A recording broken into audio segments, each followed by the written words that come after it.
Hi everyone, it's Az here for HeelvsBabyface. King of Cringe is back with episode 2 of MILF Manor. Now this show started a few weeks back, so there's actually 3 episodes that we have to date.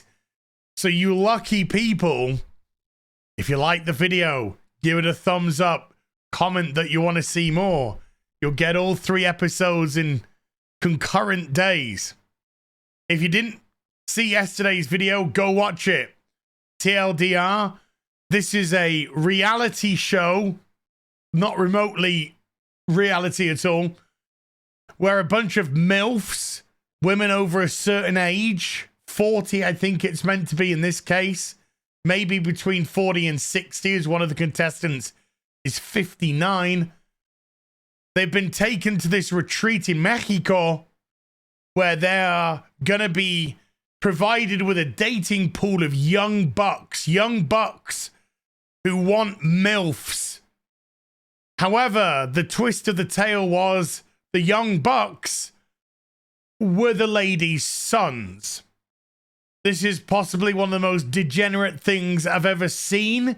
This is the fall of mankind. This is the end of days, and here we are. I've got to do it. I've got to. So the show is, without any doubt whatsoever, attempting, hoping, I can't believe I'm going to say this, that one of the sons and mums are going to share bodily fluids. Holy. So it ended with Paola's son, Jose, being chatted up by Kelly, who is just a massive... Sorry, I had a thing stuck in my throat. That's what Kelly said. She's not happy. So we start off the episode with a lot of dried chicken in a swimming pool. I've seen less silicon in a valley in California. Just saying. And Kelly makes a move onto Jose. And Paolo again, not happy at all. There's weird eyes going. This lady here is called So Young. She's 50. Not So Young is her son. And these two are broken, absolutely broken, which we'll get to later on in the episode. I don't get what's going on with Jose's hair, by the way.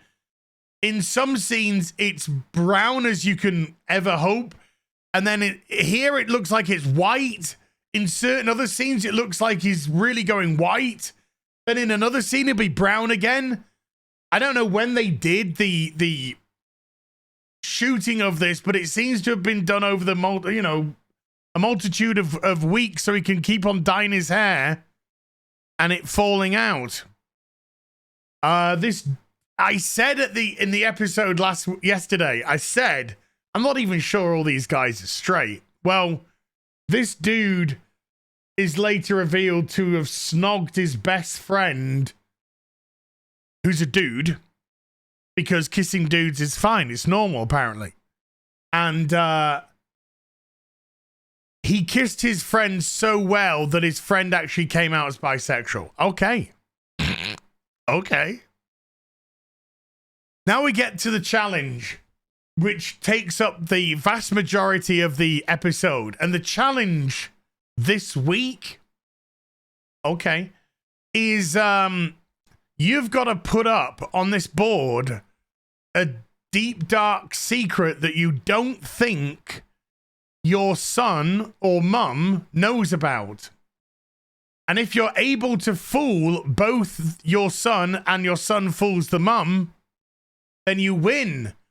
And what's the prize? The prize is to be able to go on a date with whomever you choose. Whomever you choose? One of the two there. Throat's still a bit knacky. Let's get some water down me. So, the deprived manor are posting up the most degenerate things. I slept with my son's best friend. I had a 7-woman orgy. I had sex in a mall elevator after watching a late night movie. I had sex in a restaurant bathroom with a stranger. He was young and very hot. I had a quickie on a yacht with a girl I just met. I once slept with my boyfriend's best friend after drinking too much. Etc., etc. So they're all picking the one that they think is their son or their mum. And the hilarity of this is they all start pretending that they've got morals.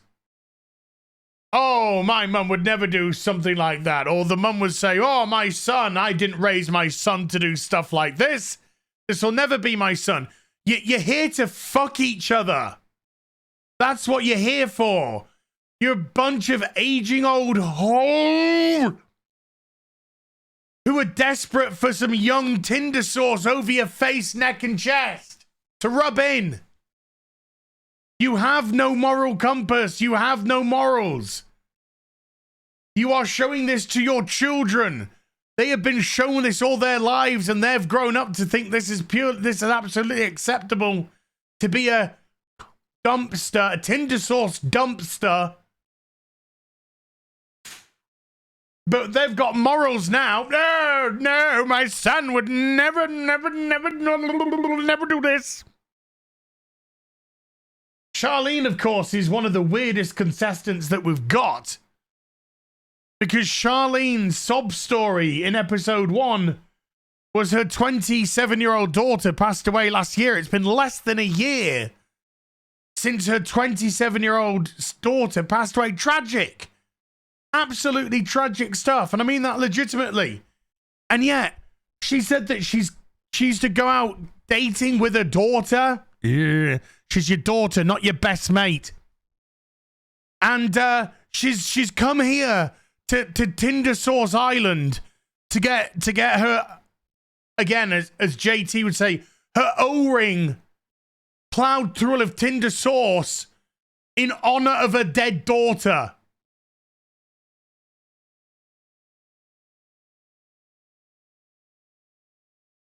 There's no words. There's no words. So they're going through all this. I started dating a couple of women, but they were both just a hit and quit. I never called them again. Oh, edgy stuff. Wow, it's called a one-night stand. So they're all going through it. Now's the time to reveal who did what and where. Kelly, unsurprisingly, was the person who went into the restaurant bathrooms with a stranger and let him fill her up with Tinder sauce, because that's the kind of classy lass she is. This was the dude. You can't quite. This is the dude who's also into boys. What else? Ryan was the one who had the orgy with 7 women. I don't know quite what she did. I'm going to go out on a limb and say she spread her legs and got filled up with Tinder sauce. So Kelly... No. Yeah, Kelly and her son win because they fool each other. The 59-year-old lass and her son win because they fooled each other. And then April Mark II and her son also win because they fooled each other. This guy grinded up on an old woman and she loved it because he's a male stripper. These mums have really raised their children to be pinnacles of society. They really have. Good job, mums. Good job raising your sons. It goes on and on, this bit, and it's literally just, let's just confess our degeneracy. This lass is trying desperately hard to cosplay AOC. It's working out well for her. So anyway, let's get, oh yeah. Oh, excuse me. Sorry. Let's just move me out the way. Yes, I said earlier in the video that So Young and Not So Young were broken.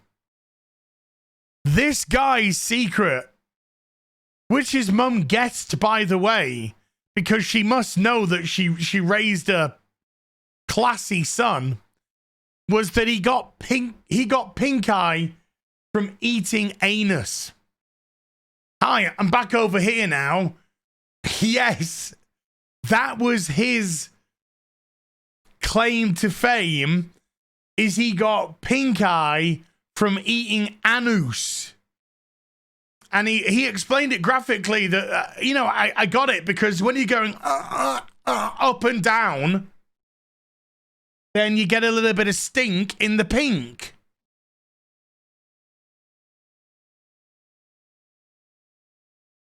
This is the same guy, by the way, that, you know, wants to suck the acrylic off toes. So Paola, who he was chatting up the other day, is just like, this guy ain't coming anywhere near me anymore.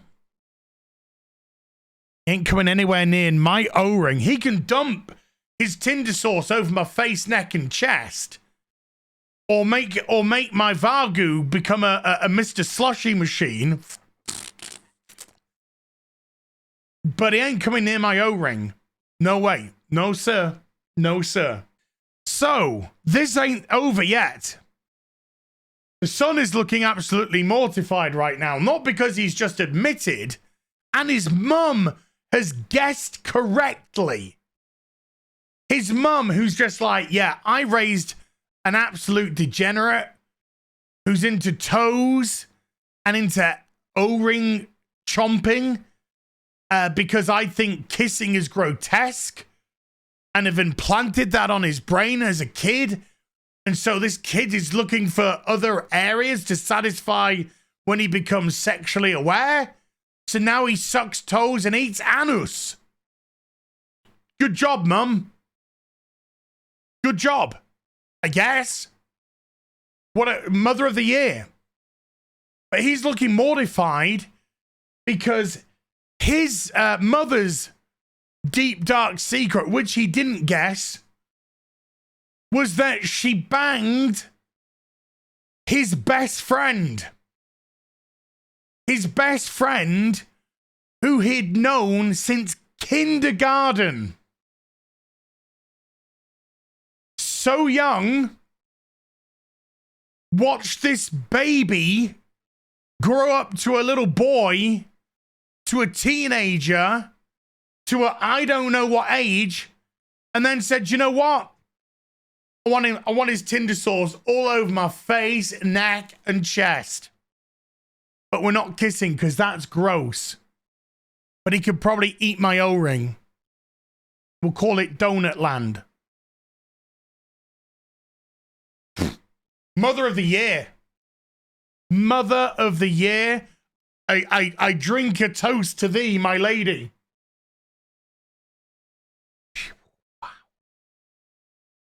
So, we get the other stuff. And this guy is he's so mortified.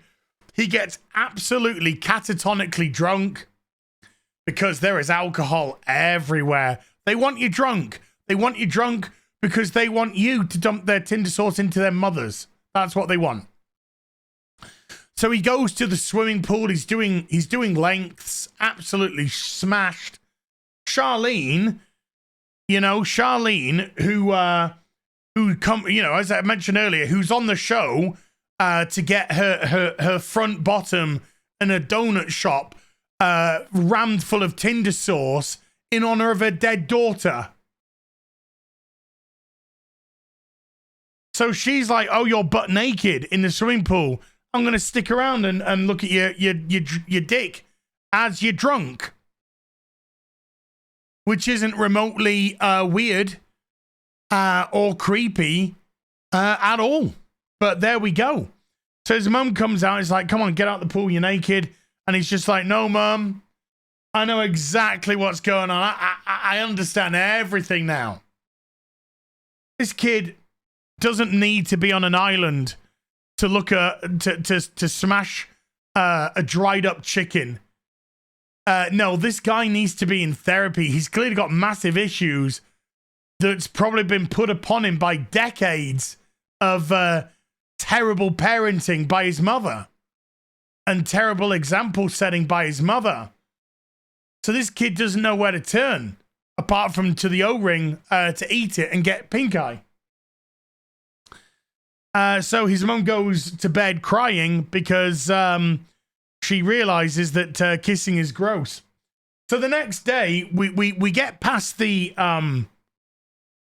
sexual degeneracy part of the show, and now we move on to the racist part of the show. This is a good one. So Kelly, who won the challenge,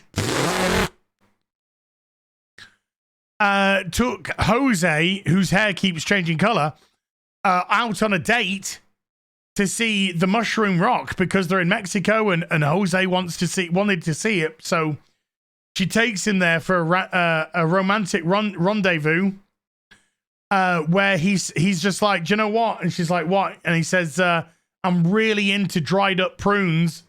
Any chance of a snog? And she says, yeah. And he goes, oh, tastes like prune. Ricky is telling Jose's mum that Jose's smashing it, and she loves that. You could look on her face. She's so happy. I'm just trying to think which Muppet she reminds me of right now. Can't. Oh, it's the Grinch. It's the Dr. Zoot. She looks like a character from Dr. Zoot. Oh, my Lord. Okay. Oh, okay. Good luck. Good luck. I think she won the East German shot putting gold medal in 96. Men's, of course. Now then. So, actually, before let me just go back a wee bit. They all go outside. Okay. And we get a little bit of, let's just make sure that we got no volume here. They go outside to have some drinks and tacos, tequila and tacos, they say. But when they go out, we get this shot of the production team. And, you know, obviously, you know, there's cameras here. We all know there's cameras here, but holy cow. We just didn't realize how many cameras there actually are. This is, you know, what's coming up next. What's coming up next, you know. Who's going to have their Tinder sauce dumped into who? So they're going outside. Boom. Let's just stop here. Let me just move myself. I'm going to move over here. Hi, everyone. And let's just move this. We got 1, 2, 3, 4, 5, 6, 7, 8 that we can see. Never mind the camera that we're seeing through and the production crew of that. Although this might be a mounted camera, it's probably a mounted camera that can be remote controlled access. But 8 production staff, maybe 9. Maybe there's another one there as well. 8 or 9 production staff. Yeah, this is you know, really authentic kind of stuff here, folks. Yeah, we didn't like what you said there. We wanted to say this. Let's go with another take. Pure authenticity here. So they go and have some tacos and tequila, and because quite a few of the contestants are Mexican or South American, they start speaking to each other in Spanish. So what? They're talking to themselves. They're not talking to the, you know, people who can only speak English, and trying to, you know, I don't, you know what, I don't get you. No, they're talking to themselves about their own stuff. But Kelly, because Kelly's a raving narcissist and thinks that everybody's always talking about her because she's paranoid. Why is she paranoid? I don't know. Maybe because she's 50-something years of age, looks like a dried prune with stupid plastic fake fucking titties and other cosmetic work, and she's banging a 20-something, which is completely out of her age range that she can't connect with. She's paranoid about that, but that's just me. That's just me. So Kelly decides, hi, nobody can start speaking. Nobody's speaking Spanish. Nobody's speaking Spanish. You got to all speak English because I can't understand what you're saying. So she starts shouting at all of the Spanish speakers, calling them rude for speaking Spanish, and they're just like, we're not even talking about you. You know, this is our native language, and we are also in Mexico. But Kelly's just like, no, I'm a massive freaking weirdo that looks like a dried up prune chicken thing. You will speak English.